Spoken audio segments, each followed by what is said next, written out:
The last time we held the class, that was last month. We had introduction to Primavera P6, and in that introduction, we spoke about the interface, the Primavera environment. The default screen display was you launch Primavera P6. We talked about EPS, that's Enterprise Project Structure, understanding EPS. And I gave us a simple analogy or a workflow that for the phases goes those. Like first of all, create an EPS. After you've created an EPS, you create a WBS. You create a project. After you've created a project, you create a WBS. After you're done creating WBS, you create activities.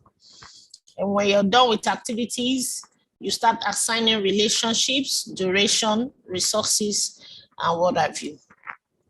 And we're able to demonstrate that with a little example. I don't know if we're able to practice, as in we have P6 deployed to our systems, and we're able to get our hands dirty on that. So today we're going to move along, and we'll be talking about, we'll be looking at layouts and details. So what we're doing tonight, we'll be looking at layouts and details. We'll be looking at user preference settings. So what type of settings you can have? How do you set your dates? How do you set your calendars? How do you set your percentages and all of that? We'll be looking at your user preferences, the settings, right? Then we'll now be looking at also calendars. We'll be looking at calendars, understanding P6 calendars, creating a project calendar, modifying a project calendar, assigning default calendar, and view project calendar assignments. So that's where we're going to stop for tonight. So we'll be looking at all of that. Remember, we've created our projects the other time. So we will not go through those ones anymore because we still have a long way to go tomorrow and next. So let's run. But if you have any challenge, you can't hear me, you don't understand, please put it in the question and answer box.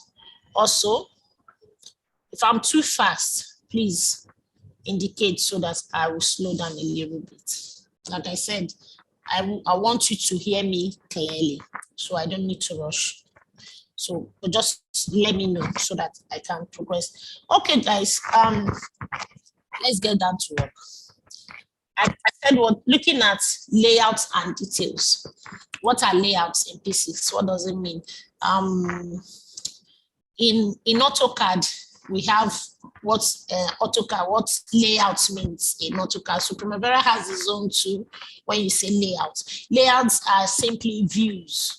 That means views or pages or different layouts that you need to see. Maybe I want to see some details, specific details. That's what layouts means. If I want to see some particular columns, particular set of details, particular set of reporting, that is what layout means. What are the layouts? How do we customize layouts to specific details we want, specific views that we want to display? How do we do that in Primavera? Because what you're seeing here now, if you're looking at my screen, you're seeing a different layout. You see standard project view. That's what you're seeing on the top where the layout is written. Standard project view. And I'm sure yours is different. And what you're seeing here now, you're seeing different projects, but your own might be in a project. So we have different layouts, but it should suit what you want, the detail you want to project, the kind of report, the kind of information you want to draw from your schedule, or data you want to project to whoever that needs what information. So how do you do this? How do you change layouts? And what do you use layouts for? Now, layouts, they help us in reporting, and they make your work easier, especially when you have activities, a schedule that has so many activities and you're pressed with time. Layout will help you to reduce it. So layout and filters, they go together, they go hand in hand. It will help you to reduce it to those specifics that you want, filtering out all the other things that you don't want, but just projecting the few information you want displayed. So how do you customize this? How do you customize your layout? And in layouts, you can have layout in your project view. You can have it in your activities view, right? You can have it in your project view. You can have it in your activity view. You can have it in your work assignment view. Remember, I told us that our Primavera systems have 11 windows. 11, when I say window, this one is one. This is one window here. This is two windows. 3, if I add resources here, right? Sorry, if I add activities. So it has different windows, and in these different windows, you can actually format your layout. You can actually format your layout. Now let's go straight. So I want to save my layout. I don't know if I spoke about it the last time, but let me, maybe to be another opportunity to go through it again. And those that were not present will have that advantage to now get it better. We have 3 ways to save your layout. If you want to access layout, you go to view. This is layout written here, but how do you access it? It's through view. You go to your menu and click on view. So you see layout here. Layout, you now have open layout, save layout, and save layout as. These things mean different things altogether. So it's not going to create a new layout for you. See where you have new layout. It's not creating a new layout for you. You have a layout existing. The only thing is that you will modify an existing layout. You're not going to create a new layout. You only modify an existing layout. And how do you do that? In 3 ways. Open layout. That means there is a layout that is existing. Now let's try that. Open layout. I want to call up an existing layout. I click on open layout. How does it work? I click on no. So you see layout, open layout. So these are the layouts that I have saved already. So when you click the option of open layout, just know that what you're doing is what? You want to open an existing layout. Now I have schedule development as my layout. Now I want to pick MTS pre-turnaround. I want to pick MTS pre-turnaround. I don't want to use schedule development layout.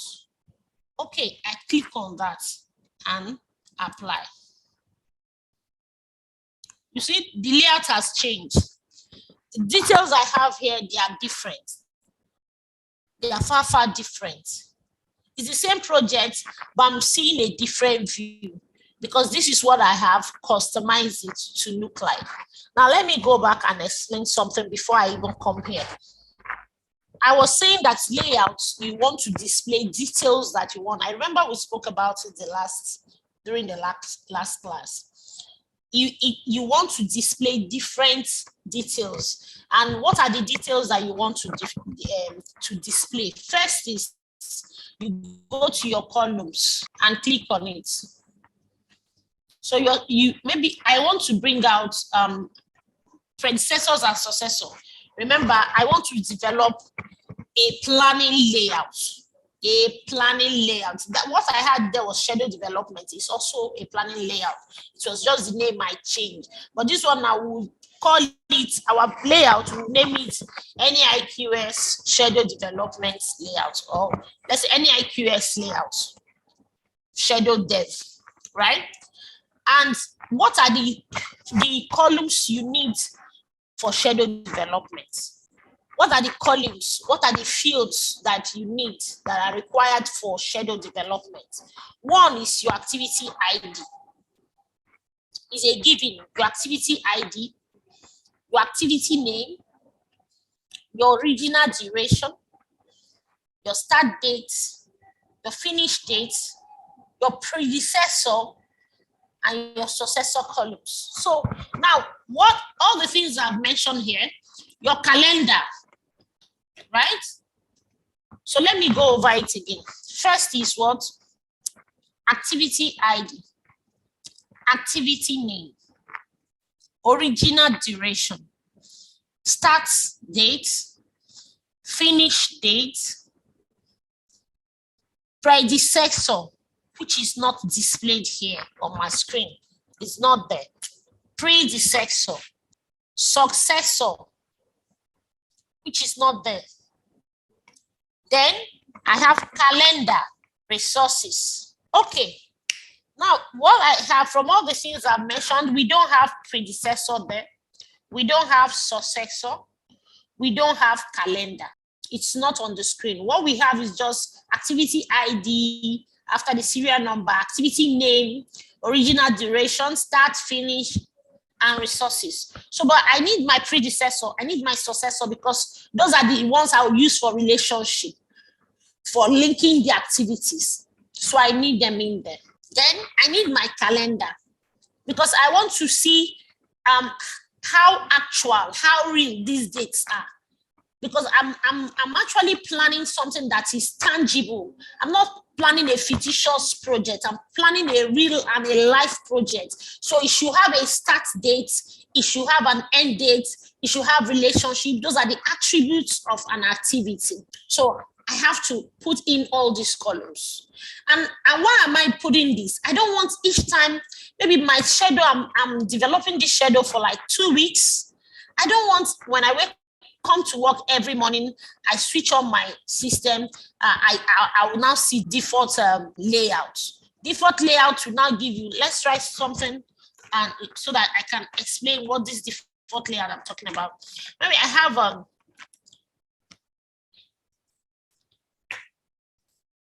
so I have something like this.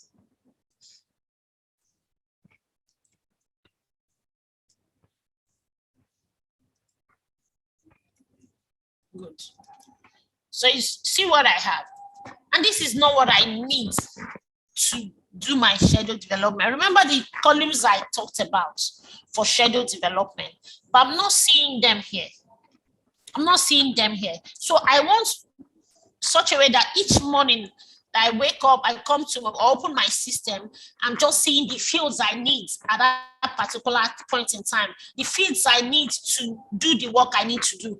And I won't waste time to start, I go to column, I start removing again and replacing. No, I do that once and for all and save the layout.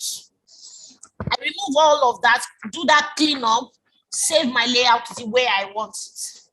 And what do I do? How do I do that? So let's go back to where we were.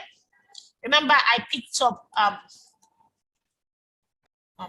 okay, so when we have created the layout, then we can start saving.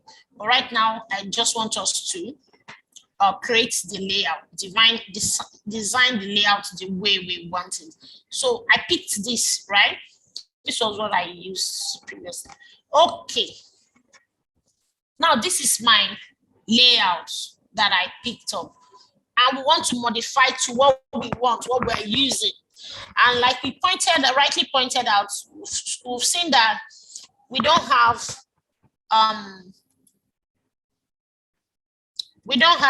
predecessor there.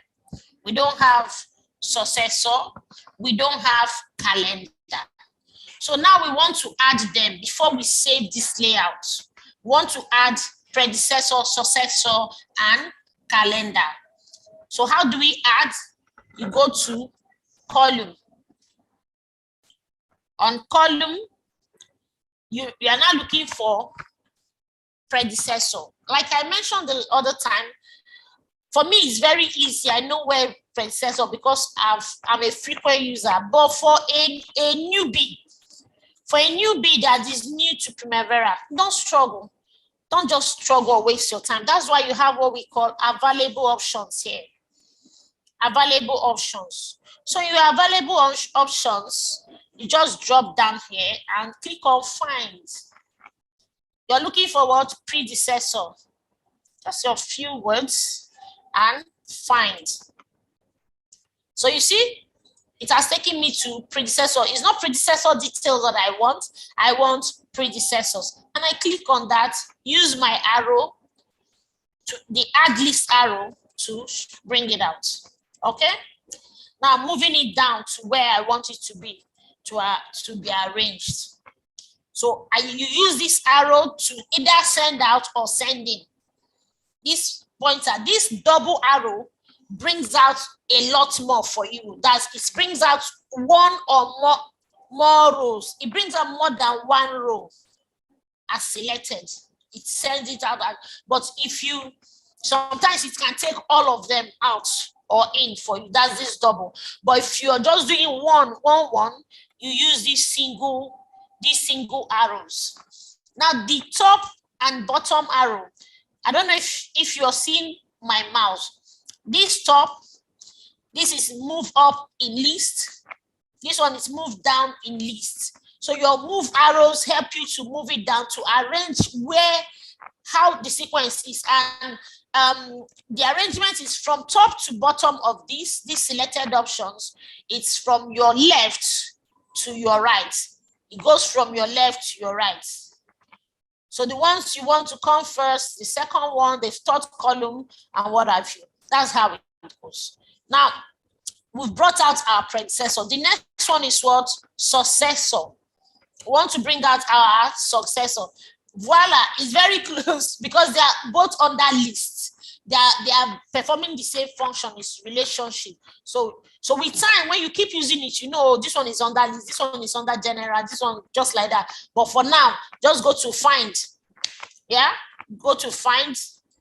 Oh, I don't know where successor is. I go back to available option. Just click on this arrow, details, bring it down, click on your successor, right? Then I just type successor, okay? Find next. Voila, it takes me there, and that's my successor. And I use this my add to list arrow to bring it out. Okay, then the next is calendar. We're looking at calendar. We need to add calendar to the list so that we're sure of the calendars we're using. Because sometimes, you know, some activities might have different calendars. In short, you can have more than 3, 4, 5, 6, 10 calendars on a schedule. When we come to calendars, we'll discuss the downside and the good side of having that. But just know for now that you can have more than one calendar on a schedule.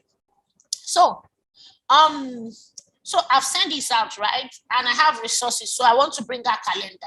So like I'll still take us through this calendar. All right, find this. It takes me no. Takes me no. I just go to the next one. Calendar duration, critical parts, no. Exactly. So this is it. It is calendar I need, and it's under general. So I do it again. I do the same thing I did. I want resources to go. I want calendar to be the last thing here. So I push it down and I click on apply. Now, in this space, so that I will use one stone to kill two birds. In this place, if I want to edit my column, like this, my column now, I have start here, finish. These are the original Primavera giving names to these columns. If I want to edit the name, I want to give it my own name, like I want to say project start date, I'll just come here and say edit column. Okay, this is the new title that I want to give it. I say project, right? I want to put it at the center. I say what? Okay. The next one, you see, so once you open any schedule and come to columns like this, and you see fields that have their names in bracket, know that it's been modified. That's how to know that the field names have been modified. So sometimes somebody might send you a schedule and you're seeing some names. So quickly come to the field name here. So long as it's an XCR file, come to the field name here and you check. So you can easily see the original Primavera giving name to that column. So I was explaining how you get to know the columns that are whose names are modified and the ones that are not modified. This is it. Just the one that we modified, you can see it speaks for itself.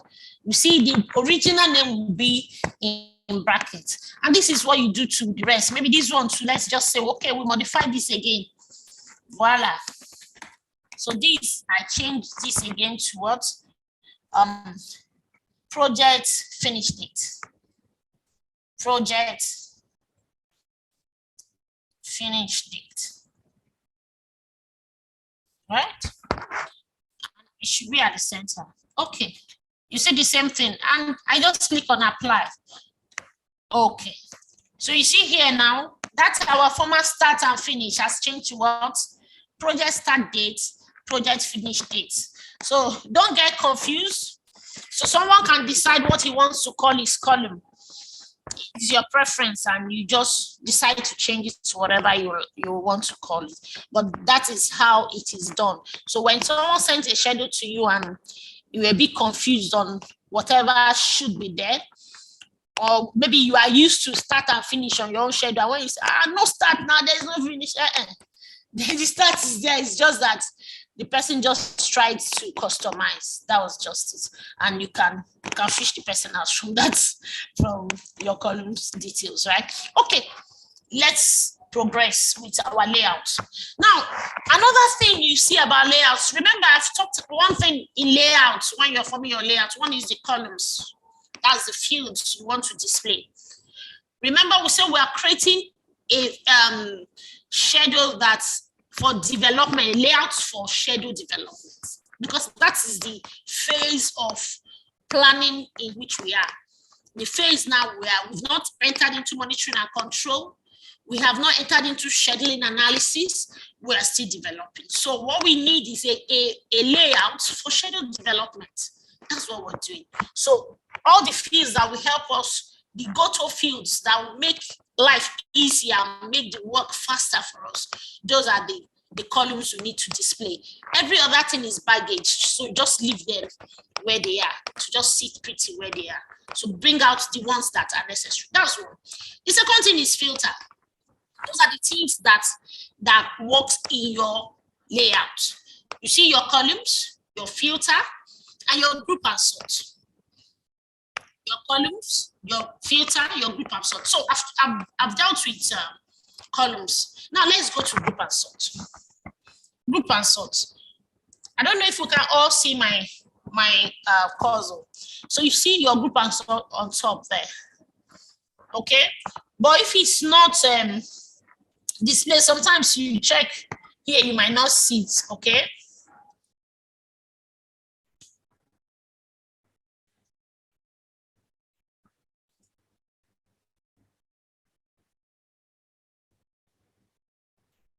Exactly. So if you can't find it, you go to view. If it's not displayed like it is displayed on my screen here, right, as a shortcut key, you go to view. You see it warehoused in there. So this is your group and sort. So you see, I talked about your column, I talked about your filter, I talked about your group and sort. So three other things here, you also use it for layout, for modifying, making it sweet, but the most important ones are the ones I'm just talking about that I'm treating here. Okay, so you look at we're looking at the group and sort. So you can click here and boom, it shows. Okay, but I like my work very easy. So I just come to this place, click on it, and this is it. Display group and sort. Now, what do I want to see? What do I want to see? If you see this shadow is showing no disciplines, because I went to borrow a layout that was designed for another project for this. So I want to now modify my list in mind. And what do I want? I want my WBS, that's my work breakdown structure, to show. I don't want activity codes to show. show. I want my work breakdown structure to show, right? If you see this one, it said hide if empty.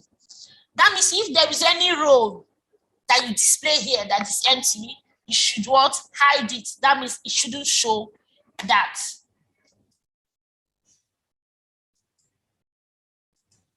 So it didn't, so we don't have any issues with that. Now, but first I need to, but that one, this hide if empty works with WPS. But first, this my group and sort here is not showing WPS. That is why you can send a schedule to somebody and you will be seeing lists like this one now. My WBS on this project is not showing. If I let me bring in another layout so that you can understand why I said WBS is not showing. It's only project level that is showing, which is here. No WBS is showing. But let me bring in another layout that shows WBS. So I'm bringing in classic WBS layout. Apply. So you see my WBS, or let me check this. I don't like the way this one. Good. So you see the different WBSs that I have here. You see the different WBS. I have this first one, pre-turnaround. I have turnaround works, and I have post-turnaround works. So these are, but on this other one that I use, on the pre-TA, schedule, whatever, it's not showing that. You're not seeing these WBSs that you're seeing here. So if I come to this place now, you see your WBS showing, okay? But here on your activity, your WBS is showing, but that other layout, WBS is not showing. That means the project I used it for, I did not even use the WBS to develop that schedule. So that is why it's not showing. So now I want to customize so that this will show. I'm going back to that problematic layout, and I want to customize it so that it will look like this, right? It will display my WBSs. And what do I do? It's through group and sort. So let me first take us back to that pre-turnaround layout that I'm so in love with. Okay. Okay, and Charles said, how can I expand the activity detail area to show me all the information on it? For example, when I click status, constraint is hidden under, and I don't know how to bring it up. Okay. So this is your activity detail. So let me answer that. This is your activity detail, and this is just what I did. So you hold down, right? If I click on my activity now, status. So I'm seeing everything. I want to bring it down. You just click on it and drag down. And just so ensure you have a mouse. If you don't have a mouse, please go get one. Usually students that register in my firm, I don't even continue your class if you don't have a mouse. You have a laptop, you need to have a mouse. It's not easy to use the computer, the laptop inbuilt mouse pad to do this. It's a whole lot of work, and you should be straining your hands. Okay, that's the ergonomics part of it. So it's good to have your mouse. It gives you comfort, and you can work for very long hours. Okay, I think I've dealt with that. Then the next one. So Charles, please try it and give us comments if you were able to do that. Then how can I put a baseline? Question 1.7. Have we saved baseline? No. So you wait till we get there. Thank you. That's Abubakar. Right? Or you have a project you're working on in your office and you want to save baseline. Don't worry. We'll get there. Okay, so by the time we get there, so that we don't jump the gun, we'll take some time to explain it better. Okay, get to baseline. All right, I think that's that for now. I move on.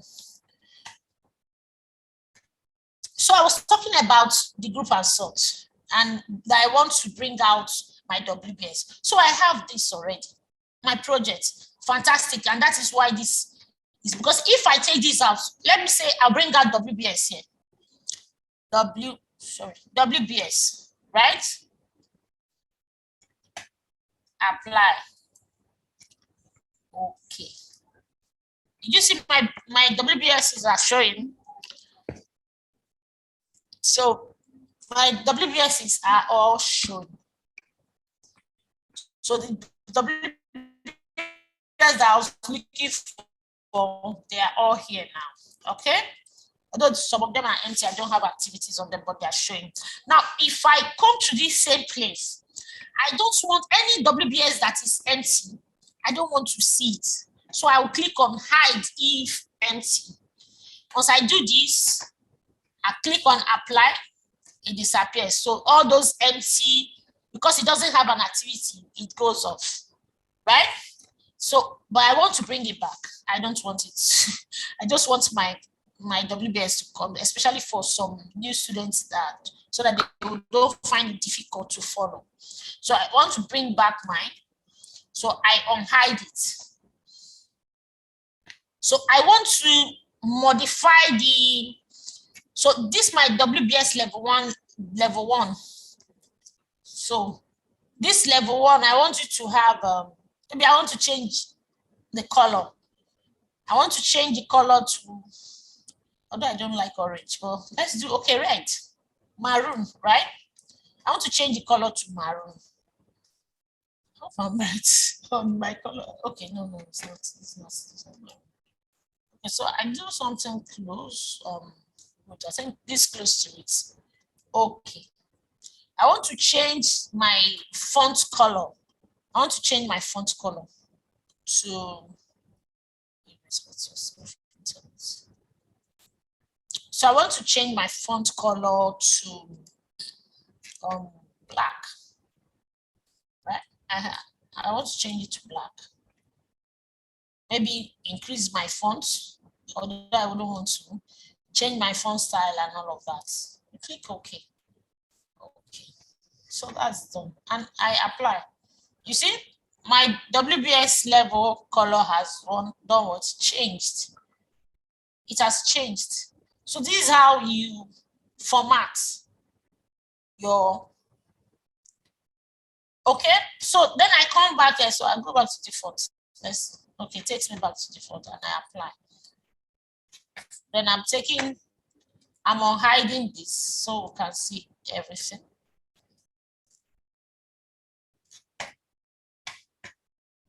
Oh, sorry. WBS. Good, so this is where we are. Fantastic. So now, so I love my colors. Then my WBS, sorry, let me bring out all my columns that I brought out before. Let me bring them out again. My predecessor, my successor, my calendar. Am I missing anything? I don't think. Okay, I changed the date, right? So let's do that again.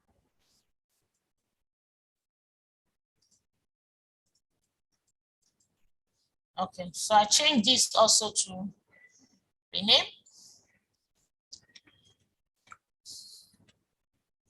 Projects, start date.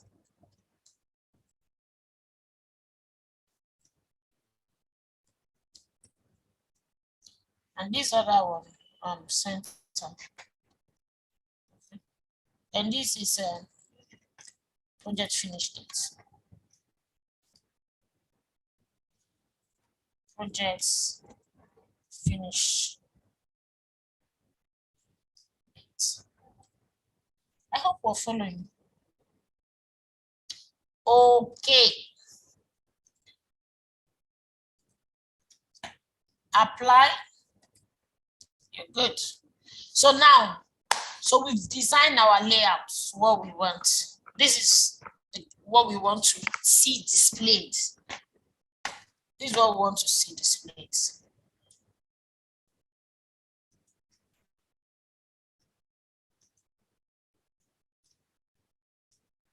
This is what we want to see displayed. So now we want to save. We want to save. So what I was showing that previous was how to save a layout. How do you save a layout? This one is how to design a layout, which I've done. Now I want to see how to save a layout. How do we save a layout? There are three major ways of saving a layout. Three major ways. One is, like I showed us, go to view because you want to save your layout or create a layout. You can call it create a layout, you can call it save a layout, right? So for you to save a layout, one, you need to save layout. So these three things you're seeing here, one is to open layout. Open layout is to open an existing. You see, I've been using it interchangeably while I was trying to design this layout. Open layout is to call up an existing layout that I've been saved, different from the one that is currently on display. Different from the one that is currently on display. Open layout helps you to go to the layout reservoir and call up the one you desire. Then the second one is save layout. What save layout does for you is, I have an existing layout. Maybe I added one column. I decided to add,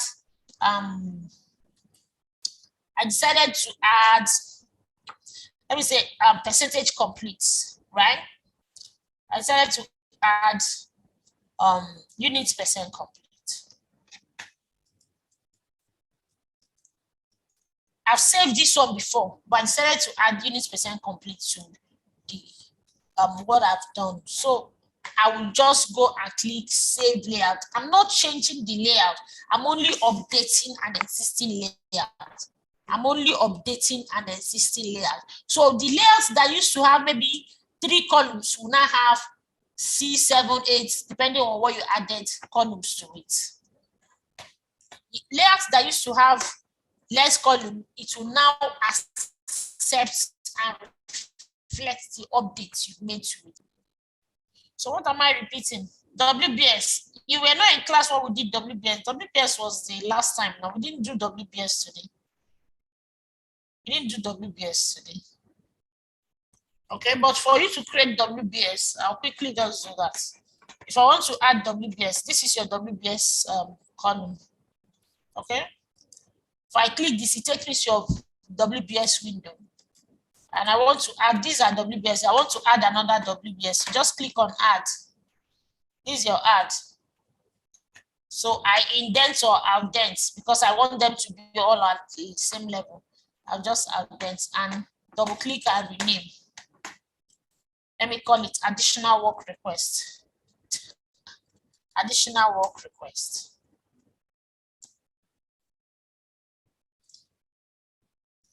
Requests. In QS balance is you can call it variation, right? Or additional works. So this is it. I just call it additional work request because you made us do additional work. So go back. So that's just how to create WBS. It's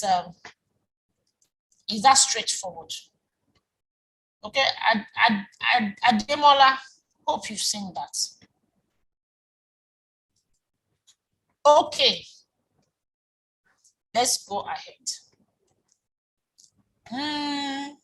So we're talking about saving this layout. We're talking about saving this layout. And I said, I was discussing, telling us how you can save different ways to take you to save the layout.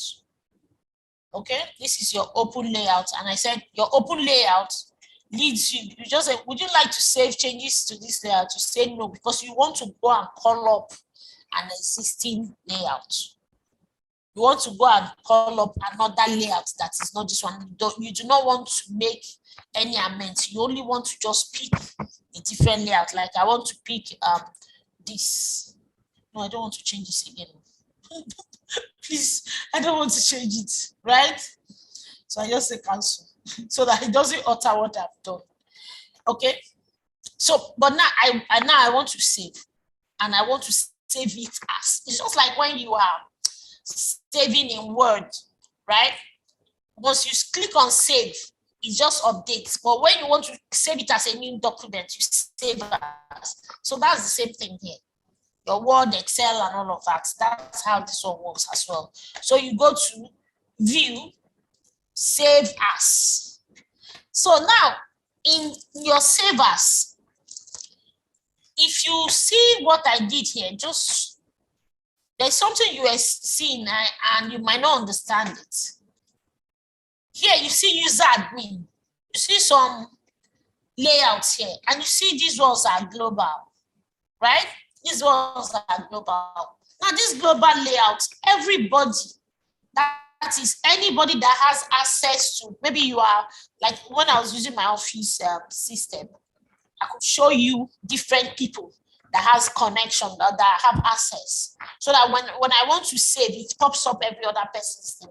So that way, the ones I save, like this user, I'm the only person that has access. Me being the user is the only person that has access to these layouts. So you can develop a schedule. It is in the database where everybody has access, but they can't open it. Why? Because the layout to open that schedule is only within your own layouts window. The layouts, these layouts you're seeing here now, no other person can access it, even if we are working in the same organization. No other person can access it. So that's the way it is. But this one that is global, everybody can have access to it. And if you don't have access to this, my layout, you will not be able to open that schedule and see the same things I'm seeing. In short, you might be tempted to, depending on the level of knowledge you have, you might be tempted to say that the schedule was rubbish because you are not able to open it. I've had that experience with some colleagues. That after I've printed the schedule, I'll develop my layouts, do it, turn around to finish the work, and I'll send it to site, and they are using it to print out with WBS, everything showing. Now, they went back to get access and took the same schedule. Of course, the whole thing scattered in their hands because there is a way they don't know how to open it. The layout is with me. So if you don't ask me for the layout, I can't send it to you. So if you want to see exactly what I'm seeing, I am the one that developed that schedule. I'm the one that will tell you where the layout is, what layout you can use to open and see exactly my view. Unless you are very, very good, that's the only way you'll be able to bring out someone else's layout. So if you're not very strong, if they give you somebody's schedule, it's better you develop that schedule afresh than taking someone else's schedule, because you might end up running into error. You might end up running into big error. Because for you to understand where the person hid all the person's assumptions and everything, it might not be easy. So it's better you start your own from afresh and follow up. But if you are good, then you'll be able to unravel some of those mysteries. Else, request from the person that developed it where the layout is, because the person must have done something like this. And what the person can do for you is to send the layout to you via email. So we look at that soon. But so what I want you to take out from this class is that, global is accessible to everybody. We have about 50 licenses where I work, and these 50 persons all have access to this global. So, and I don't want everybody to be opening my schedule. So when I save my layout, I save my layout in this space, because we are all administrators. So I save my layout in this space so that if you open the schedule is scattered, it won't be interesting. You leave my schedule and keep going your way. Yeah. So somehow it gives you a little bit of control in your space. That's one. And it helps so that someone too will not go and modify your layout. That's the most important thing. Someone will not modify the layout you have saved because you know the information you want to use it. And why do we create layouts? It helps you with speed and consistency, especially when you are called upon to send some reports and you don't have time. Maybe your boss might be sitting beside you. He wants you to give me this look ahead, give me this. So what you do is to just do your layouts. As soon as you call up the layout, you print and send to him. So, fantastic, fantastic. There is no fantastic. It's just that you understood how the tool works. That's just it. Just that you understood how the tool works. Okay, so this is what you, so when you're creating that, you're only calling up existing layouts from here. So these ones are existing. Now, remember we are on save. I've explained the first one and I'm explaining the second. This is save layout, and this was where it took us. Oh, sorry. So save layout as, right? Save layout as, that's what we're. So it took us here. Now, available to current user. Available to current user. That's the one that will take, it will just create under your own space. It will not save it in global, right? It will not save it in global. But this one, project, it will be project specific. It will be project specific. Now, this standalone has this limitation. This standalone has this limitation. The web version has more. It has about 6 here. Drop down.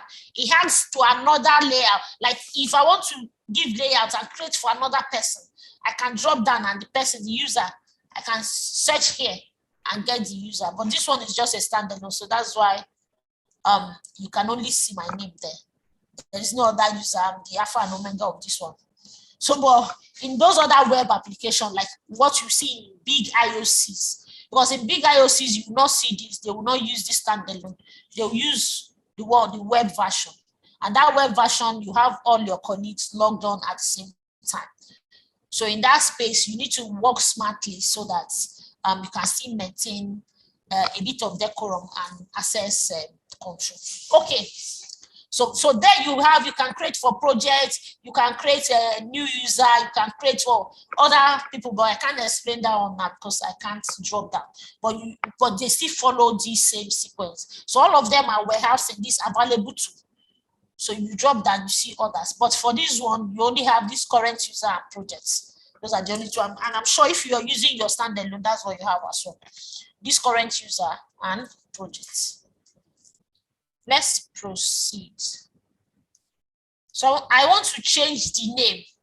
I want to name. Remember, we are saving as. That means a new, and we said let's name it Nigeria Institute.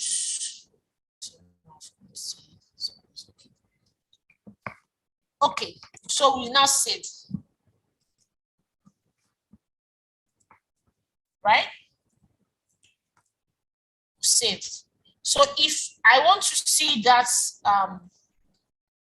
layout, see, I've created it and it has changed the name. So if I want to see where my layout resides, I will just go to open, and remember it's because I choose user. Now let's choose project. Okay, let's choose project.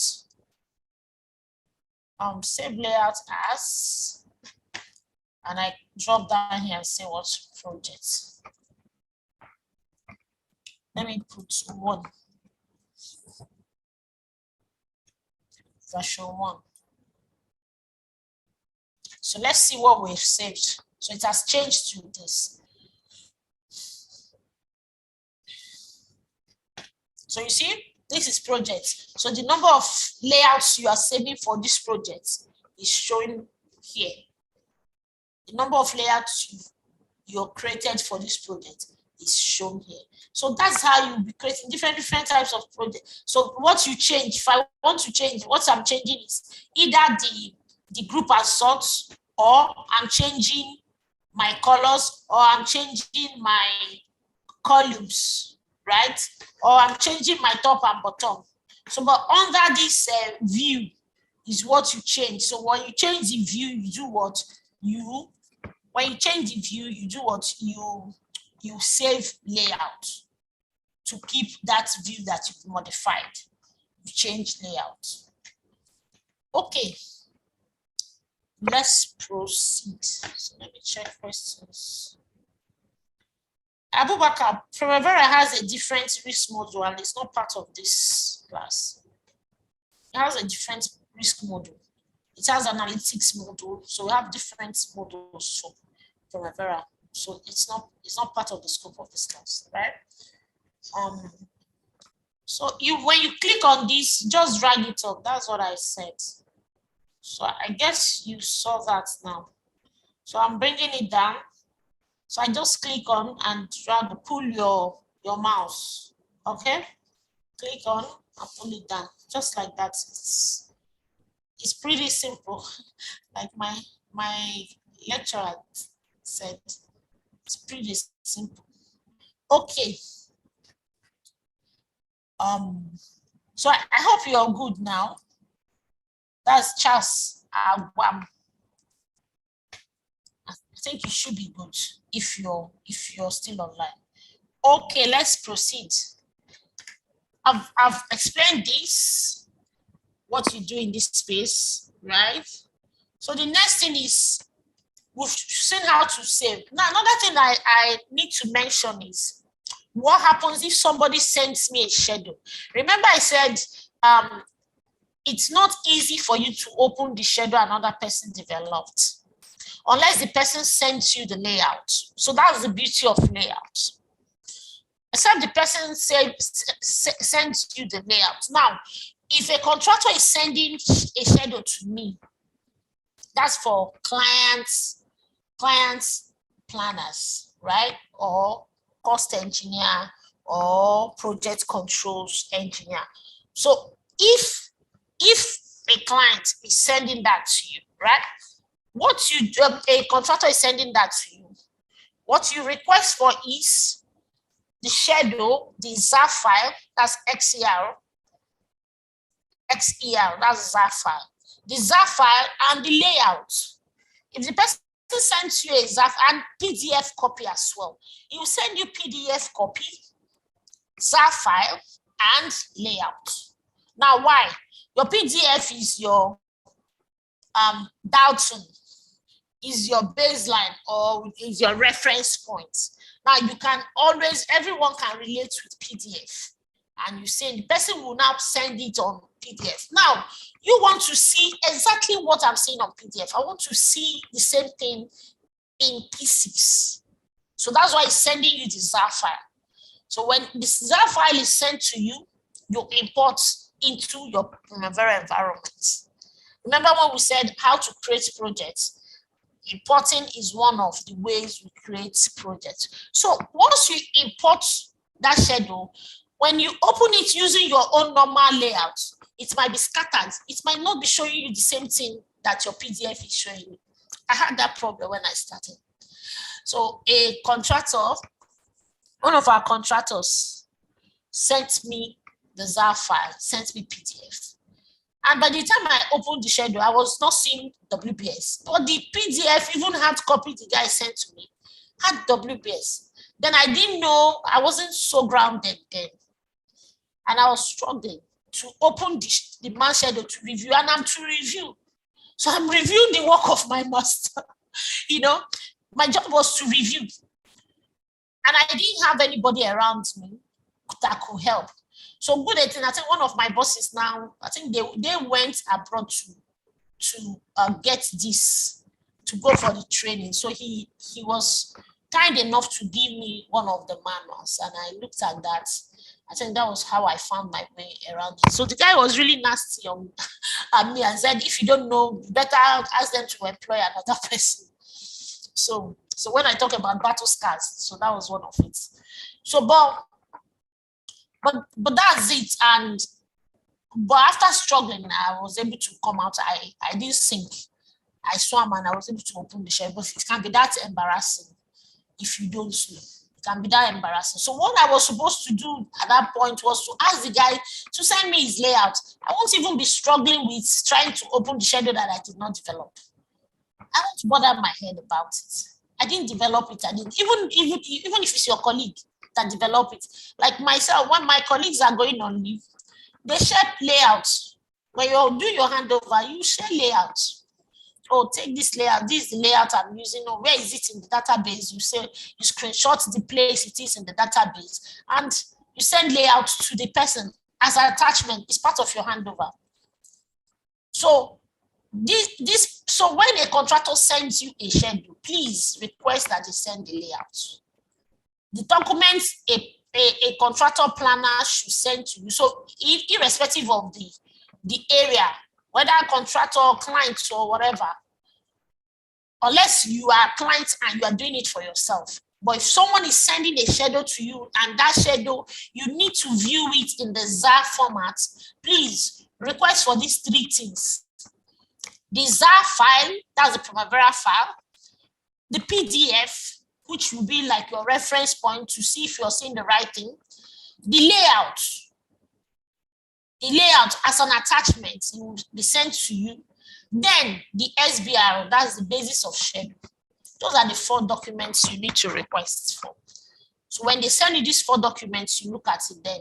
So that will arm you now to review. Even if you are guru, you will not be able to do anything. You'll be handicapped if those documents are not sent to you, because you can't apply anything. You can't look at anything because you want to review. You're conducting an assurance activity and you need the right tools.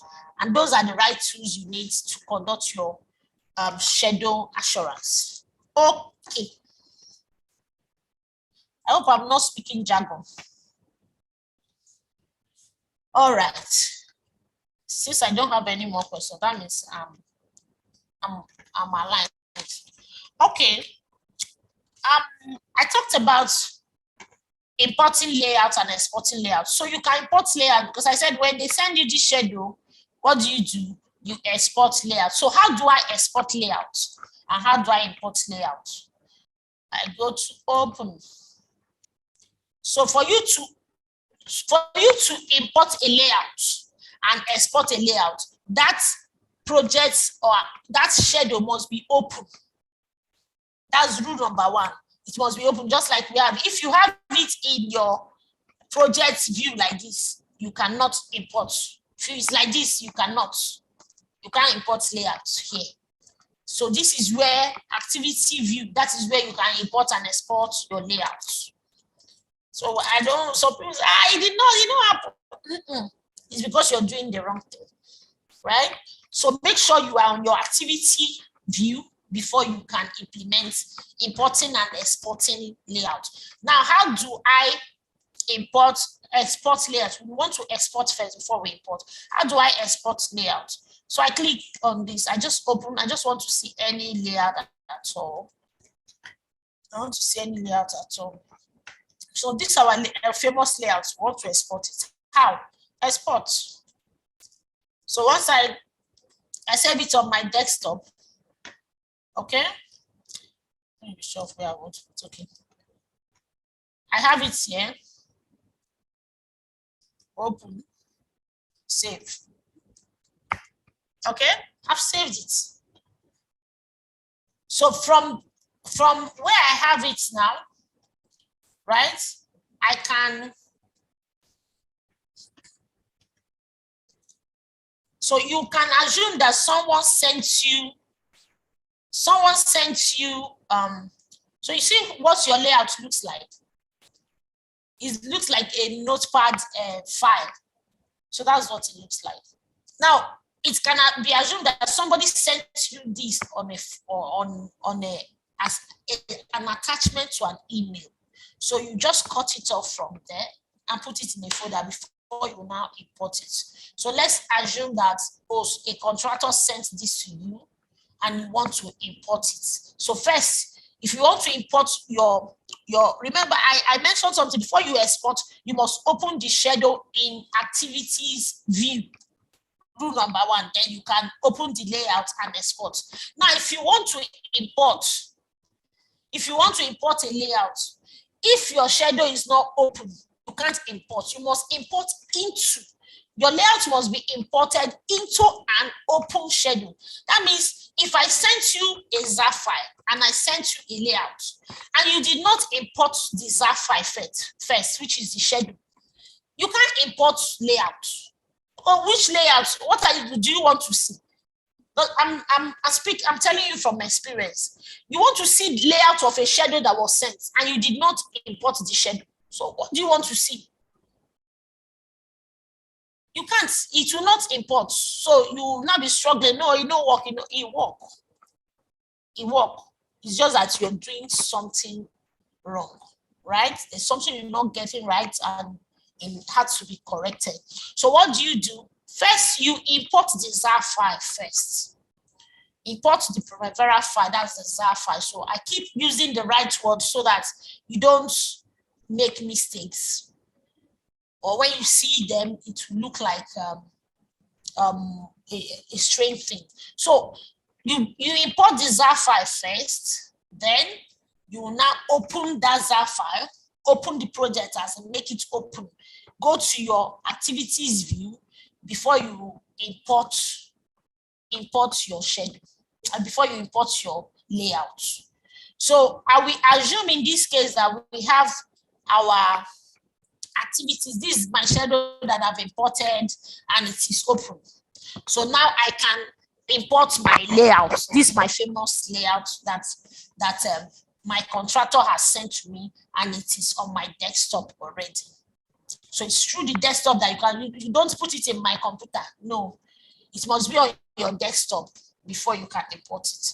Now I'll go straight to view, open layout. Okay, no. Now I can say import. So it takes me straight to this place. So I want to rename it to 3. Okay, open. Not found. Oh, sorry. Okay, so I click on this. When it goes in, I will import file name.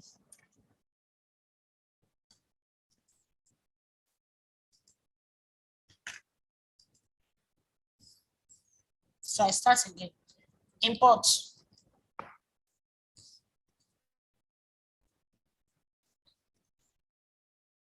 Okay, so here, this is where I change my name. So because I have this same name already, so I don't want to be confused. So I decide to make a little tweak to the name. And that is it. And I do what? Save. Voila. So this is how to import.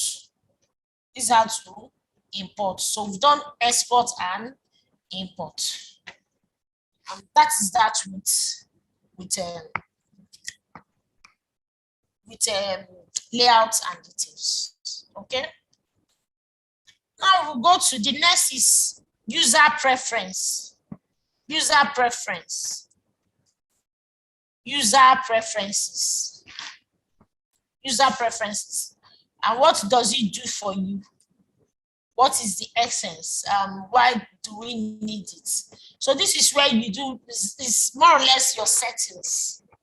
It's more or less your settings, how you can assign different currencies, how you want your dates to appear. If you look at my dates, if you take a good look at my dates, you can notice that I have AM and PM. That's on the dates displayed, even time. I have time displayed on my dates.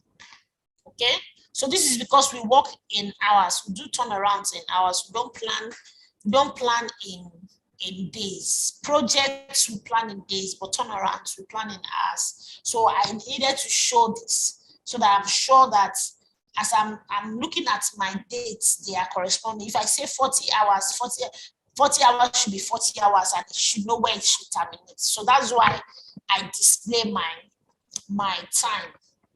But if you have a project, it's a project that you're developing, not a maintenance project, but it's another kind of project, maybe building project, fabrication, or they're building a new plant that's going to last for that long. Then you might not go to this level of detail. So, but how do we display it? How do I change it if I want to change? And what do I do? Okay, so let's start from here. Time units. So I talked about that. So unit of time is what? Hours. If you want it to be to decimal places. This one is show labels. So is this show label that is bringing out this, right? Your AM and all of that. The show label. If I remove the show label, it takes it out. So on your duration, where you now have a, you will see that again. Okay. Then the duration format, hour. You see show label. So this one is on time. This one is on duration. So if I say remove, so let's apply and see. Let's see, close. You see my hours have disappeared. So I go back to my preferences. Remember, I want to take out the AM, right? I want to take out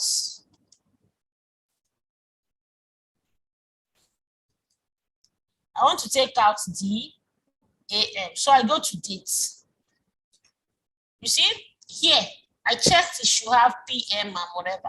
So if I don't want, or I don't even want you to show time, do not show time. Okay? Close. Okay? So this is if you're doing a normal project, this is what you can use. But because I needed mine to be really to get some specifics, to be sure that I'm actually, because some jobs can span for 3 hours or 5 hours, and it's spanning in between 2 shifts. So I want to see where and where, when it should stop, where it's starting, when would there be a break, when they can suspend it and all of that, and it's accurate. So that's why I display that time. But in this case, you may not need to display. So this is where you do those settings. So yours now, you might not be seeing this, but if you apply what I just showed to you now, you'll be seeing it on your own view. So, but I'll need to put back my time, because it's very important for my job. Okay, so this is your hour. If I want on my units format, day, week, month, year. So you can choose any of this. In decimal places, maybe months, one month 0.5. You want it to be in points, but it's not advisable. It's not advisable. It's advisable to use whole numbers. Okay, then show labels. So I want it to show labels, and I click on that, and we're good. So the next is dates. So, irrespective of who developed it, yes, you can. If you have, if you are in a team, right, and you agree on, so that's why you have a procedure in a department. That's why you have a procedure. When you have a procedure, especially when you are not the only person, when you have a procedure, you tell the detail or the layouts that should be used by everybody, and they will all agree. But this one, I'm telling you that different companies have their different methods, and they can send a different thing. Unless from the beginning of that project, you have insisted that, oh, you must use WBS. Now, let me tell you for free, if a schedule is developed using WBS, it's easy to open. But if they use activity codes, you can't open it. It will scatter. Once you open it, the schedule, you will see the last activity will come first. The other one, it will scatter. So most advanced users do that. Most advanced users do that, and it will confuse. So your best bet is not to confuse. But if you have stated from the beginning that, oh, WBS should be used to develop this schedule, voila, the person must give you WBS. So when it sends you any other thing, you can reject it. I hope I'm clear.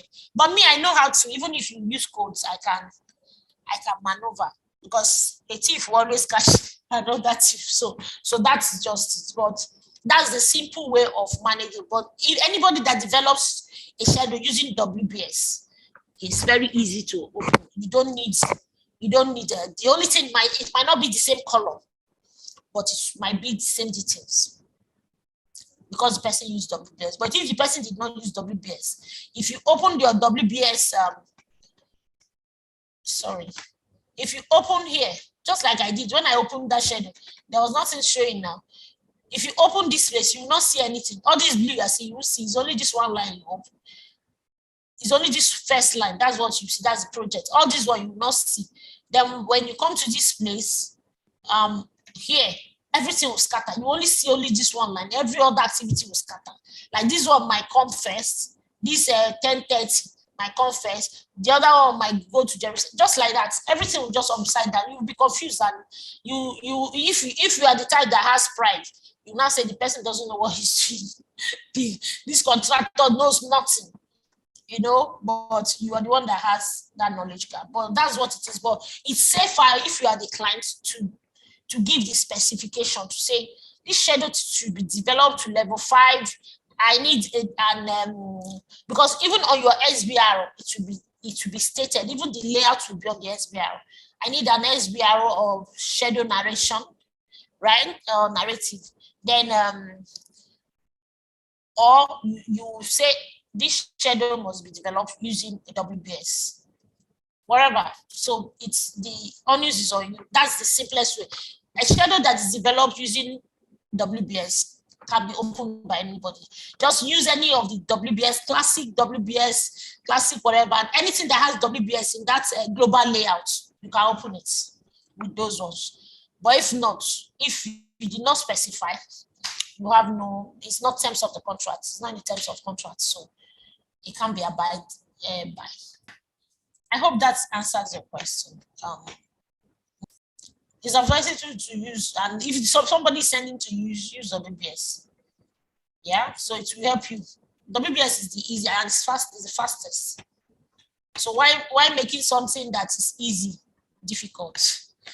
And everybody can relate to WBS. Everybody can relate to WBS. So use that. Okay. I think I'm done with that. I was talking about preferences.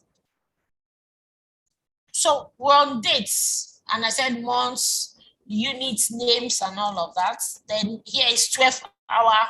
This one is time. If you want time to show, but if you don't want to show time, nothing shows here. It will only show your month day format. So this is the day, the format you want your date to display. So here I have day first. Day is 11th. Month is what? April. And year is what? 23. So that's it. So that's the month. So that's the format. But if I decide to change it to month, year, date, and I close, that's changed. Yeah, my month, date before year. So that's what I've. So it depends on what you want, but I'm just showing you to see that this is where you can change your different. So that you say, madam, my own is different. So it's not like your no. It's just a little tweak. Yeah, it's just a little trick that I did. And so, but I prefer to use this. And here's my time. And I prefer to keep my time. It's very important to me. Okay. So the next one on that preference is currency. So I want to choose Naira. So you see the different currencies you want your schedule to carry. That is it. So you can pick from here. So I want it to take US dollar and all of that. Then the next is assistance. If you want the wizard, that wizard that was always that is always popping up. You know, you want to create projects, it will now, the project wizard will come up and you start following it one after the other. Like, okay, let's try an example. I'll delete it too. So I show you what your wizard is. Oh, I don't have it. Okay, let me try project. I've unchecked mine. Okay, I've unchecked mine. So let's see. Expect you to go for okay. So let's see. I want to create a project. Oh, but I've not checked it yet. Yes. Good. So this is your wizard. This thing that just popped up like this. That you now follow here is just that's your web help assistant. So if you want it to be showing, you check. If you don't want it, you uncheck it. Yeah, and it will stop showing up.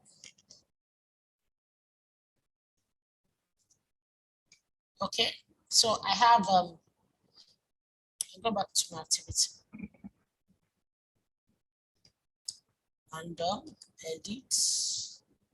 So that's your assistance. Use new resource wizard, use new activity wizard. So you see my own was unchecked. That's why activity wizard, when I created that new activity, it did not. But if I check it now and say, okay, and I come here and create an activity, say add. Exactly. You see the activity wizard that's popped up. So that's just what it is. So, but I don't like to say, do not show this again. So once you click do not show, it won't show anymore. So I don't like doing this because it takes my time, and so I don't, that's why I unchecked it. So, but for a beginner, you can leave it so that it will guide you. It will guide you. So if you don't know what next to do, it will just be at least guiding your the steps, next step, what else am I creating, and all of that. Okay, I think we're almost done with your password. Of course, this is your password. This is where you change your password. Yeah, this is where you change your password. But this one we're not changing. Yeah, this is where you change. Enter your current password. This is where you change your password. Then resource analysis. How do you want your resources to be displayed? How do you want the settings? Because all of these will impact whatever information you are, how well you are able to interpret your schedule, how well you're able to interpret it, how the information, how the input will pan out, your relationships and all of that, how it will pan out. All these your settings will affect them. So you have remaining early days, forecast days, time distribution, display the row limit on custom row limit, calculate primary resource limits, all closed projects except what if projects, all closed. So this one is when all projects are showing the resource usage profile and spreadsheets. All open projects are included as well as the closed projects specified later. So your resource usage profile. This is what we call your resource usage profile, right?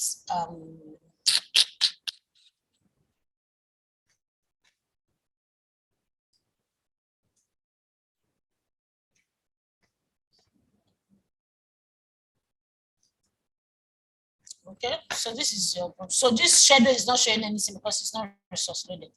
So that's why you're not seeing those my fantastic curves that would have come up here.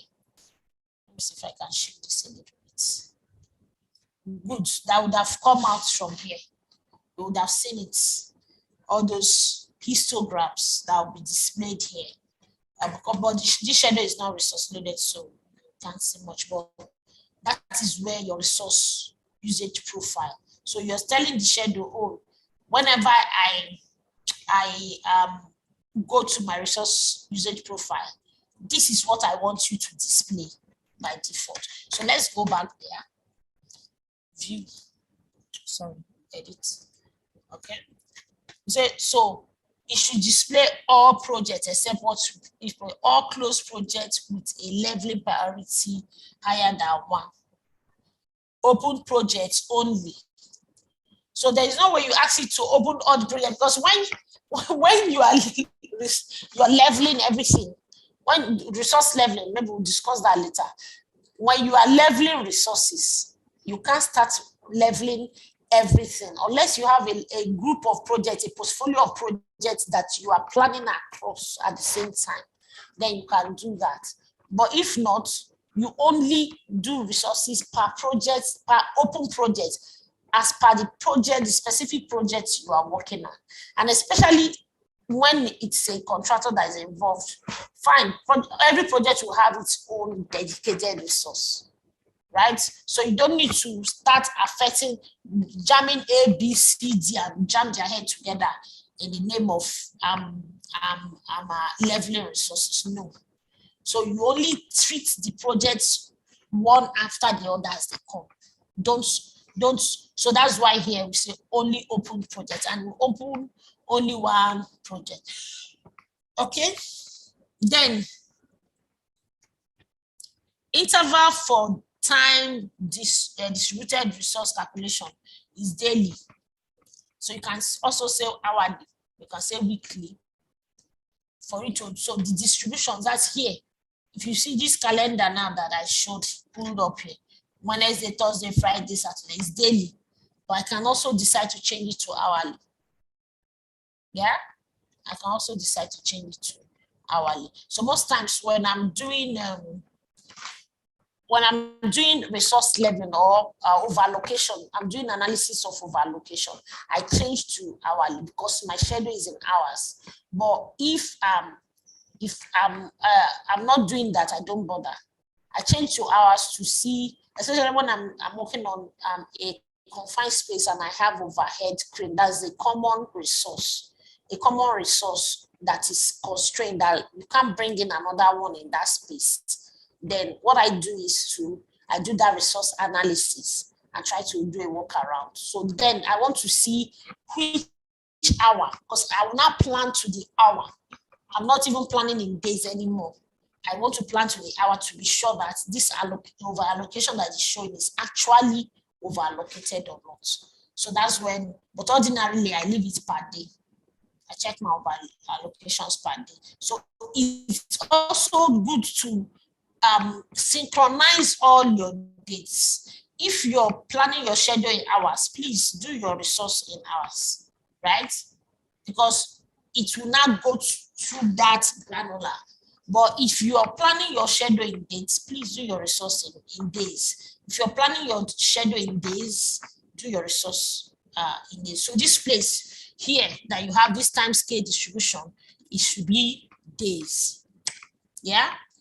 If your schedule is in hour, it should be an hour. If it's in days, if it's in week, the same thing. Just make it uniform. Keep it simple so that it will not stress you. So that's it.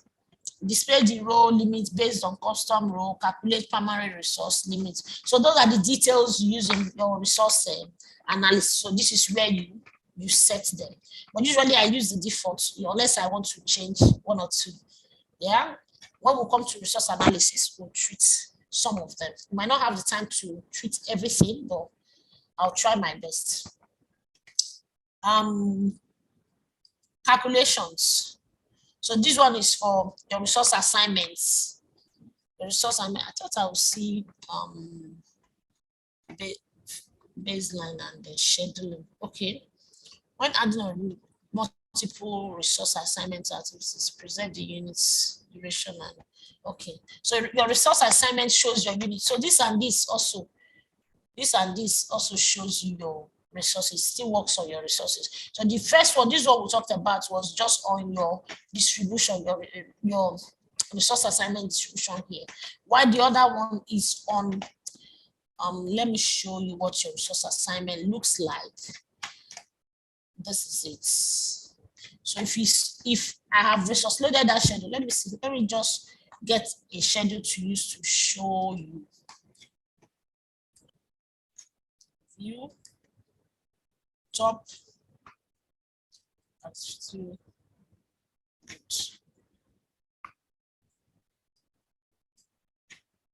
I think they use non-labor units here, so let me check. So this will use non-labor units.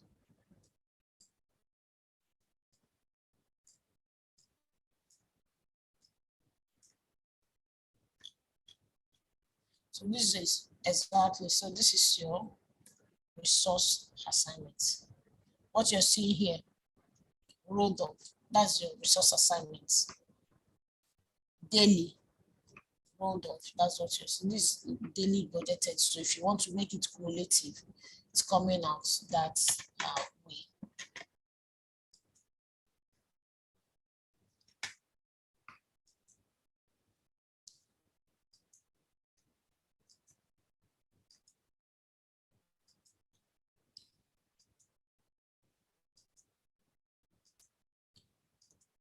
Okay, so this is your resource assignments. This is what it looks like. Okay. So later we'll come to this and check how do we analyze this, where do we need it, and all of that. But this is what your resource assignment looks like. So this is your profile. What you're seeing here is your resource usage profile, while this one is your resource assignment. Okay.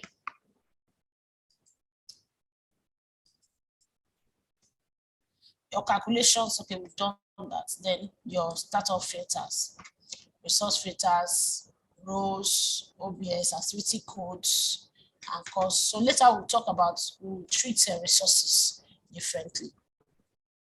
Treat resources as per projects differently.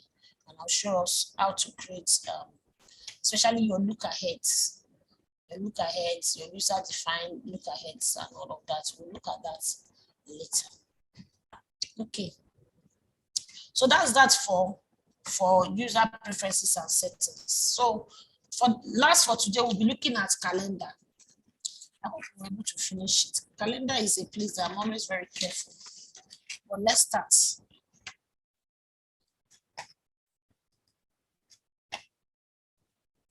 I'll try to look at the questions again.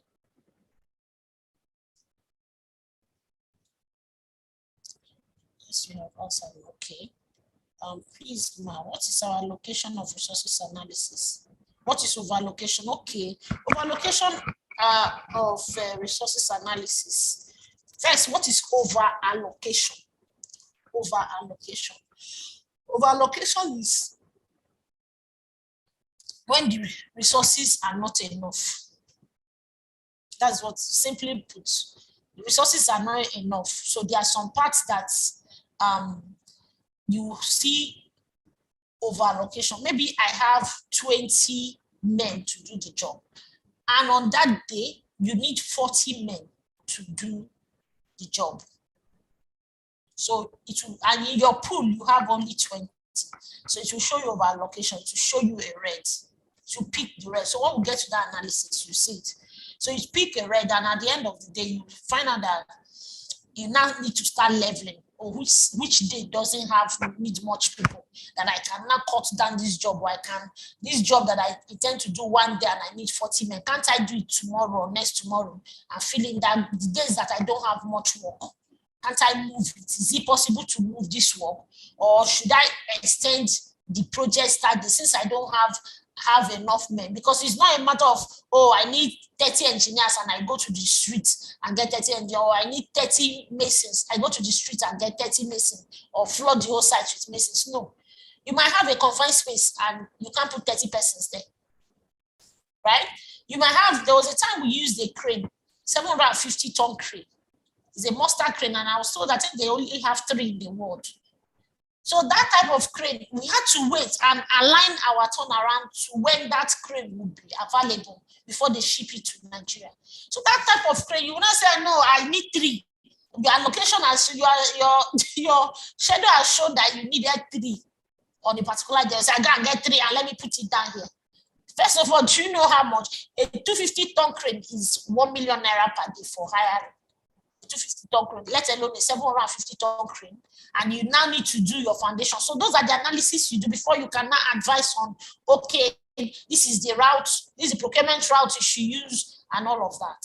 So that's, simply put, that's what, so it's when the resources is not enough, what it will not show overallocation. That means you have overallocated more work to that resource than it can do that day. Yeah, a man is supposed to work for 10 hours, but your schedule is showing that the person should work for 40 hours to be able to finish that work, which is practically impossible. I hope that suffices. Yeah. Please, Ma, you mentioned of schedule in hours, also resources in hours. Does that mean that it will not work out otherwise, or it's a standard? No, it's an advice, it's not a standard. It will work out otherwise. Like if you see my own, is I have my schedule in hours, I have my resource in days. I have my resource in days, right? So it's not that it's not work, it will work. It will work. It's just for you not to be confused. I said that's just it. Okay. So I was talking about calendars. Calendars are very important. Trust me, calendars are very, okay, so let me restate my schedule. So let's see. So let's continue with this one.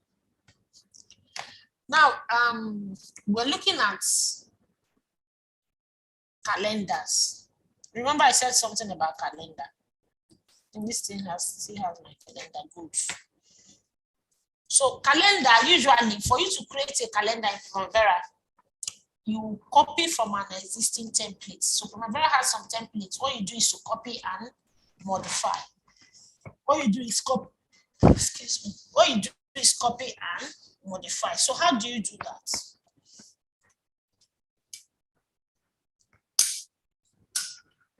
So how do you do that? How do you copy and modify? And what are the uses of calendar? Like all of us know, calendar is the one that sets your duration. If I put in a duration, it will determine your start date and your end date. Like if I say a schedule is 20 hours and it will start from maybe 5 p.m. on Friday, and you know that Saturday and Sunday is not a work day. So when will be the end of that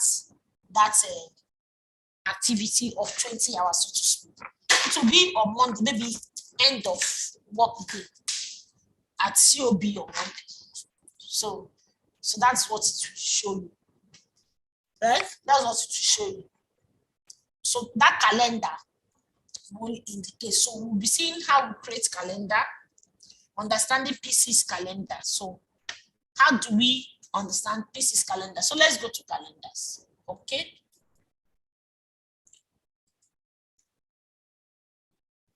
This is your calendar. So under enterprise, that's where you pull out your calendars from. Under enterprise. So you click on it.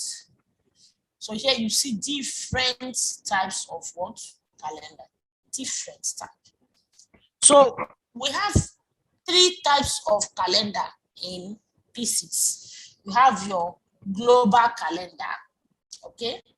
You have your resource calendar, and you have your project calendar. Global calendar. Global calendar, like once you hear global in P6, it's free for all. Anybody can access it. Anybody can use your calendar. So I hardly create calendars. In most companies, it's the administrator that creates calendars. Everybody, you don't just start creating calendar because the company might have their specific calendar that they use. So you don't change it. Maybe they respect bank holidays. They have, so maybe you're buying materials from Europe and your long lead items. Your long lead items might take you for 9 months, right? You have a long lead item that will take 9 months for the whole procurement process end to end. And in that 9 months, their bank holiday is in there. You know that in during summer, these guys will not, they'll close shop and go on holiday. So you need to now blank off those dates from those activities so that it will not be showing you that they will be available while they will not, because it's a recipe for disaster. That schedule will not be workable if you don't use the right calendar. If you don't use the right calendar, it will not be workable. Now, your global calendar is an activity calendar, right? Your resource calendar is for resources. So why do we say your resource calendar, your activity calendar and your resource calendar can be the same thing? However, you remember that human beings can work for no more than 10 hours. While machines can work for 20 hours. Sometimes some human beings, maybe project manager can be on leave. There are some persons that do 28, 14, 14, and what have you, right? So all of that, you need to stipulate it. You can have all the people, especially when you are working on a vessel. You're working on a vessel and you guys are working on a platform. You know that manning is very important, and the number of persons you have on that vessel, you need to know all their leave days and all of that, when they are out, when they are supposed to be in, and so you need to write down all their names, know their, this is for HR, you know their timetable, yeah. Then you now build calendar for everybody. Using that, you build calendar for everybody.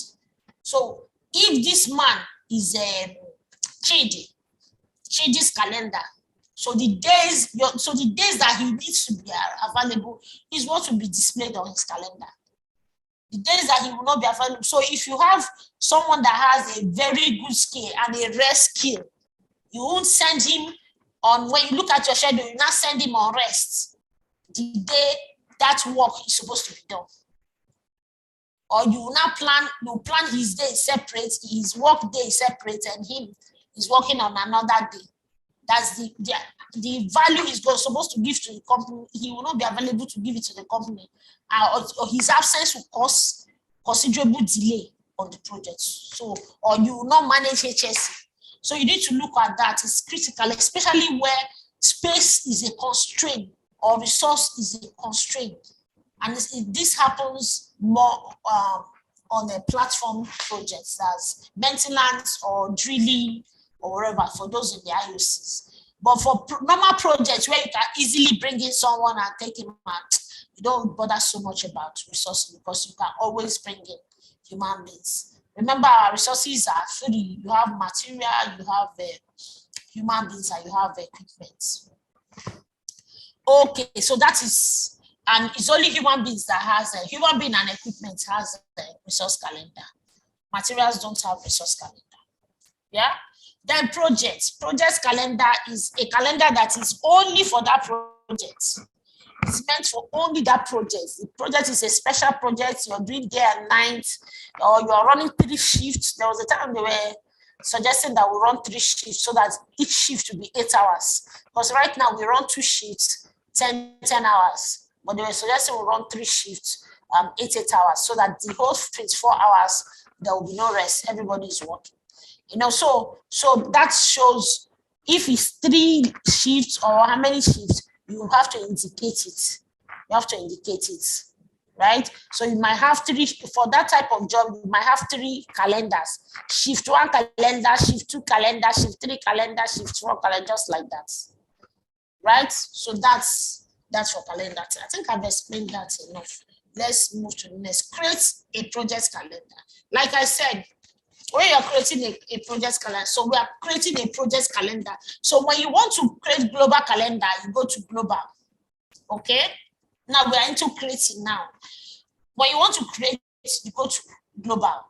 When you want to create a resource calendar, you go to resource. When you want to create project calendar, you go to projects. So for me, I like creating project calendar so that I think I'm a little bit territorial. I'm a little bit territorial, so I don't really like people coming into my space that much. So I try as much as possible to devise so many means to make sure I safeguard my space, right? My space, when I mean my space now, is my work, my schedule, so someone doesn't come in there and mess up what I've done. And because at the end of the day, we tell you sorry, and the whole load, it will still, the only is on you to correct whatever mess has been made. I think we'll do that tomorrow. I guess we'll do that tomorrow. So make sure you make it a date with us tomorrow. You get that. Creating projects. Okay, so I'm even looking at creating projects resource already. So that's more. Okay, so you're creating a calendar. We say we're creating a project calendar.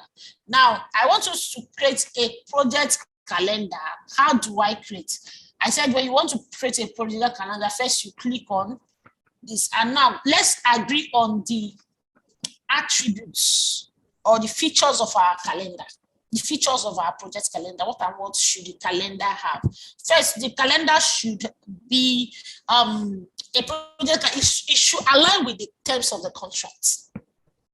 It should align with the terms of the contract. What do I mean? If the contract says your work days should be Monday to Friday, so you shouldn't do a 6-day work week calendar when the contract says it's a 5-day work week calendar. So you, Mr.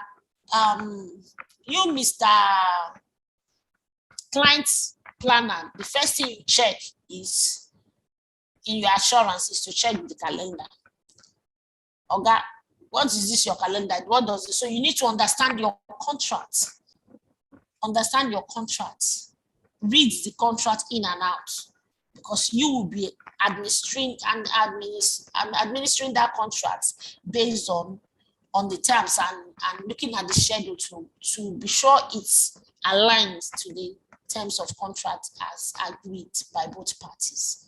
So you will be representing your company in ensuring that the terms of the contract are met, right? So what do? You look at the calendar to be sure that, oh, it says 5 days and it's 5 days. So we discuss the other part later. When I mean later, that's how to use calendar to monitor your schedule or make your schedule not to make you not to work late, be delayed on the schedule, how to use this calendar. We'll talk about that when we're doing schedule analysis, right? But for this now, I want to create a calendar. Not as fast as I want to be. I don't know. Okay. So you click on ads, right? Ads. So it takes you to your global calendars. This is the standard that you have. The standard that you have. Standard that you have. So you can pick any of these ones as a template. You can pick any of these calendars. So for me, I don't like making life difficult for myself. I just look for a calendar that's close to what I want. And I want a 5-day work week calendar. This is standard. That's okay. Click on your green that's add. So now I want to change the name. And what's the name of my project? My project is class test. So I will name this to class test calendar, right? Voila. Now, I've renamed it, but I've not checked to be sure that this calendar aligns to the content of my project contract, right? So I want to modify. So you copy, that means you add, and it takes you to the pool. You choose the one you want and modify. That's just it. You add, go to choose whatever, if it's global, resource. So first you go to enterprise, click on calendars, click on global, resource or project, right? Click on add, it takes you to the list of calendars and standard. You pick any one and click on modify. Finish. Click on modify. Now you want to modify. This is where the rework is. And please lend your ears. This is very key. Else, whatever relationship you're doing, it will be whack. That's the truth. Because your schedule will not be accurate. You'll be picking issues and holes from your schedule. So first is, as I'm looking at this schedule now, okay, it's showing me, if you see these ones that are colored, let's see, these are the details, right? You see all these hours that are colored, they are non-work times. So see so they are non-work, okay? These ones that are plain and open are work. So if I want to change this one to non-work, I just click non-work. You see, it changes. But when I want to change it to work, I change it to work. I hope that is clear. So now I've looked at this. Okay, this is okay. Now, but even at that, even if, how many hours do I want to work in a day? Even if it's okay, this is okay, Monday, Saturday and Sunday, no work. What if I want to work different? So let me know how many hours this schedule is, right? How many hours the guys that want to work in a day? Because some might have 9 hours, some 8 hours, some 7 hours, as the case may be, some 10, some 12. So it depends. Even if it's the same 5-day work week, some people close by 6, some people close by 5, some 4, right? So you need to understand. Let's say, okay, our chosen number of hours, effective productive hours, is 10 hours. So now let's see. Okay, work week details, right? So this is your Sunday, this Saturday. So if I count, we need to count. 1, 2, each box is 30 minutes. 1, 2, 3, 4, 5, 6, 7, 8. Now it's 8 hours from 8 to 3. However, that is not how we work in our firm. We go for lunch. We don't work straight. You come to work like Jackie for 8 hours and go. No. We go for lunch. We come in the morning. We do our LMRA. That's a last minute risk assessment. By the time I finish with my LMRA, I'll now go to site, obtain permits before I'll now go. I ensure that isolations are done before I'll start my work. Now, if by 12, right, I go for lunch. So I will not go for lunch and ask the other team to stay. So I can't plan lunch hours, part of my productive hours. So I need to take that out. So we agree, what time do we go for lunch? Usually we go for lunch by 12. So it's 12 to 1. So I make it non-work. Okay? This is non-work. So in the morning, I start work when? What time do I start? Remember I said we're doing 10 hours. So I start by 7:30. So my work starts by 7:30, right?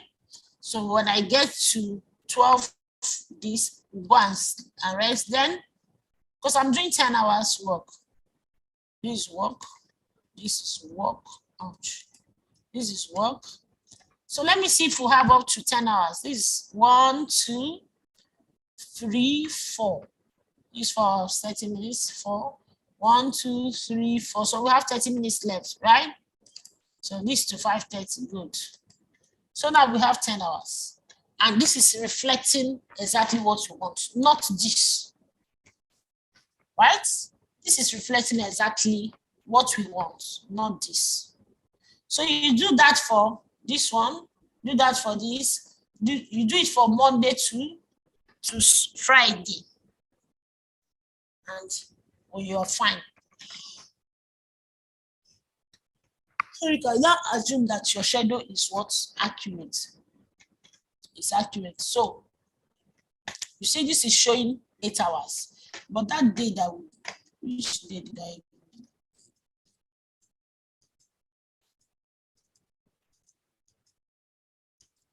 You see, this one is showing 9 hours, so it's not uniform. This is showing 9 hours. Yes, that's this thing like this, 4.5, 4.5. It's not even up to 10. It's 4.5, 4.5. So you see, this one is showing 9 hours. So everything on Mondays is showing 9 hours. So I need to work for Tuesdays, Wednesdays, Thursdays, and Fridays and change it. So I can go back here. Go back to work week. This is where you do your details. You see even here, it's showing me my Mondays is what? 9. Why these ones are what? 8 days, 8 hours, sorry.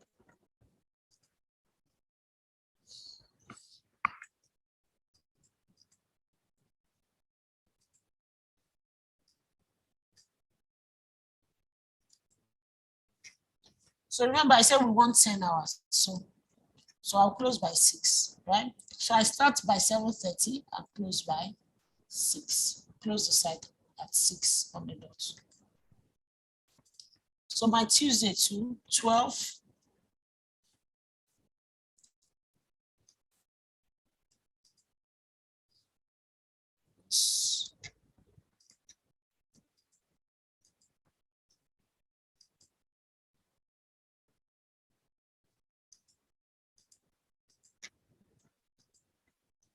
Okay. The next one, Wednesday.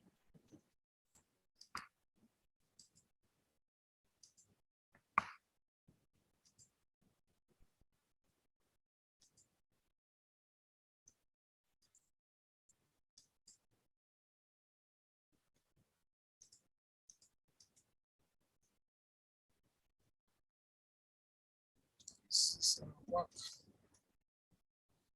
Thursday. Next one.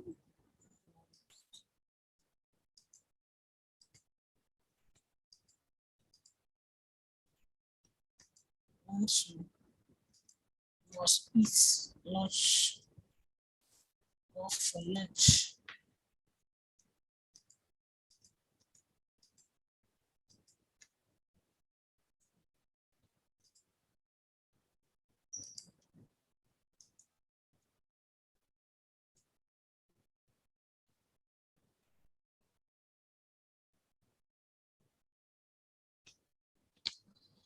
Okay, so the next is what? Friday.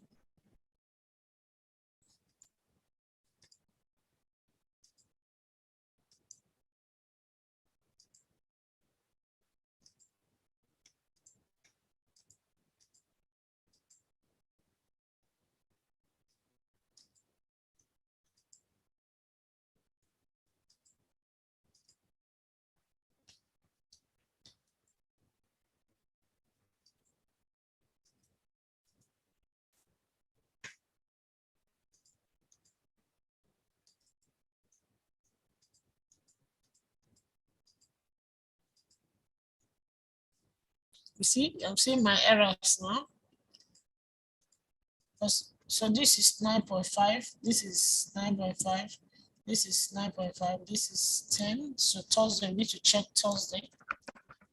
Then this 9.5. So go back and check Thursday.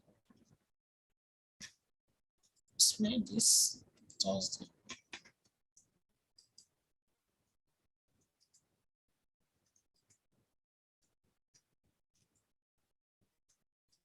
Thursday, 9.5. So fantastic. So we've done our calendar, we've set our calendar.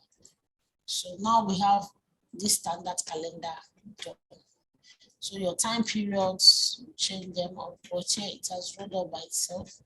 You can now calculate. If I'm using your day here, we say 9.5, so you change it to 9.5. Then this hours per week, 9.5 times 5. 9.5 times 5, let's say 45. Okay. I know it's not 45. Let's say 45.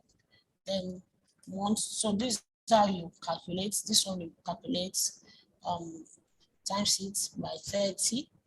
This next one you times by 52, it's 365 days. That's the case the number of hours. So you multiply, and that's how you get. So voila. So you have your calendar done.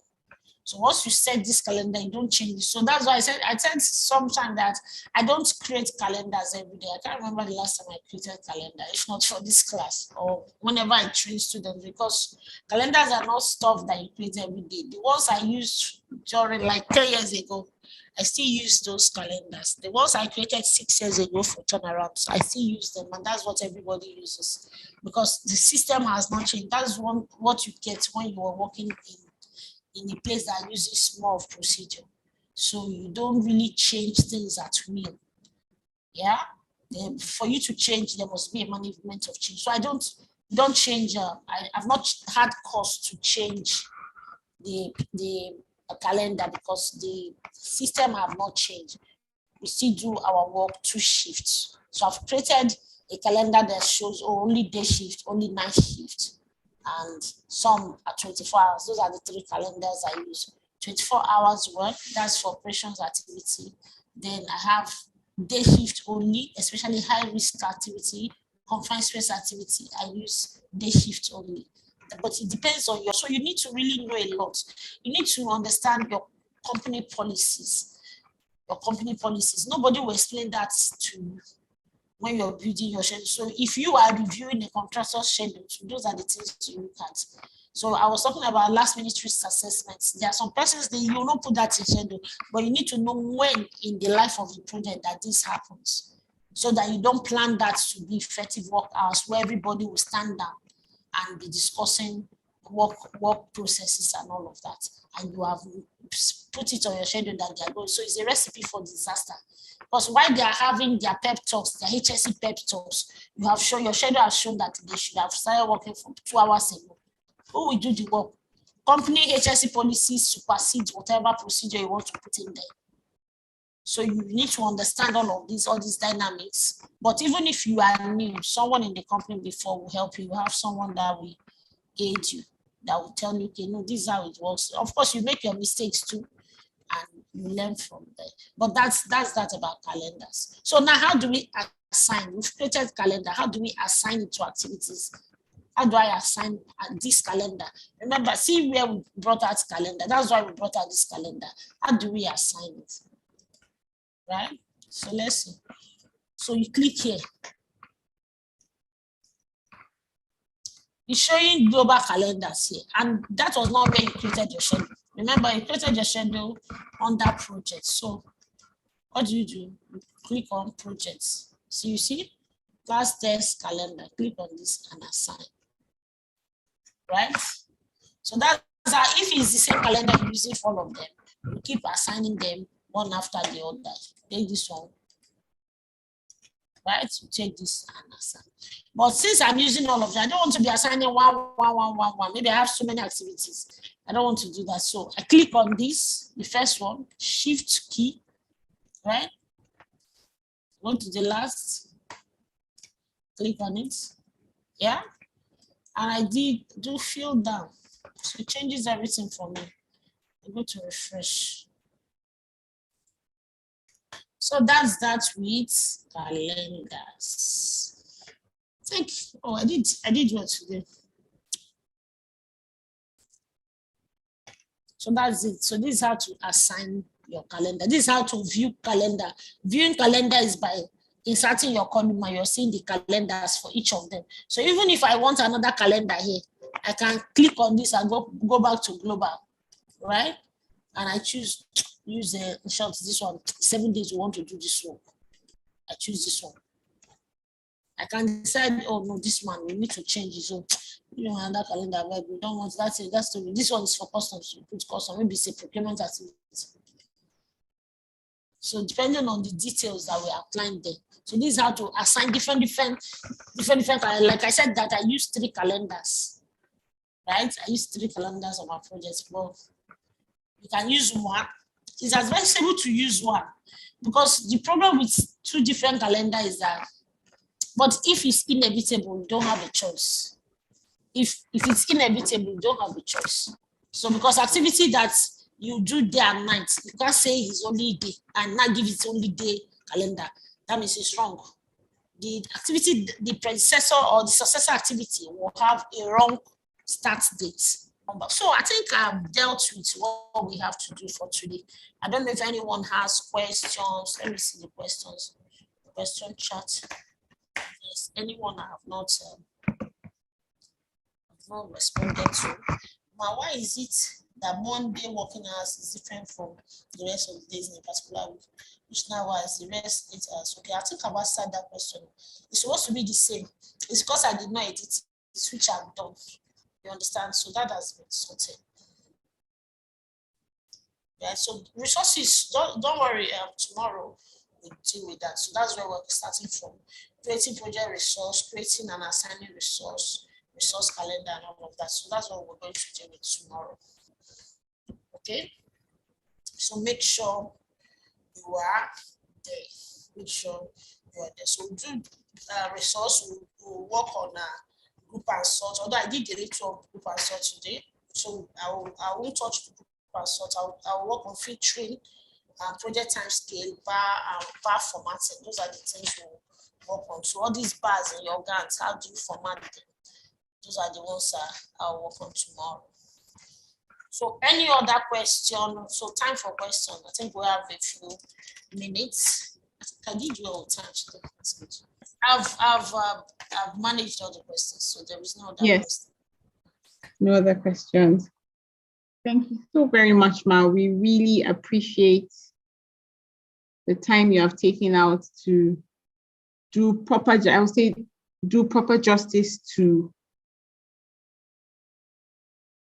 project management, use of Primavera, and everything with regards to the use of Primavera. We're very, very extremely grateful. And I'm very sure that if we could speak, or if people could talk through or give feedbacks, we would hear a lot of feedback from the class at the moment.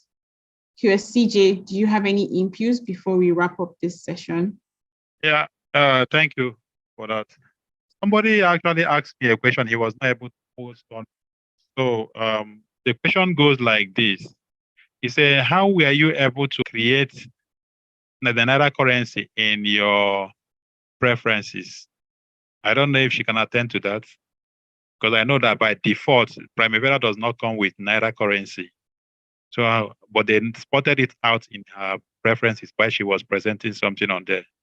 So, could you explain more, QSera, how you were able to create the Naira currency under your preferences settings? Okay, so let's leave that one for. So the person has equal eyes, really. So let's leave that question for tomorrow. A lot of persons have dropped so that they don't miss out on that. That's a good. So I wouldn't want them to miss out on that. So tomorrow, I'll just remind me, that will be my the first thing now. During the recap, I'll discuss that. Yeah. Okay, noted. We've noted that down. We'll remind you tomorrow. Without taking much time, we'd like to again thank you very much for doing this. We really appreciate. Thank you to all the participants. This is for you. We're doing this for all of us. So we're very grateful, and we would hope to see you tomorrow again to wrap up this session that we have commenced. If you have any questions, you can send them in, and we would bring them up tomorrow before the session for tomorrow continues. Once again, thank you very much, and have a good night, everyone.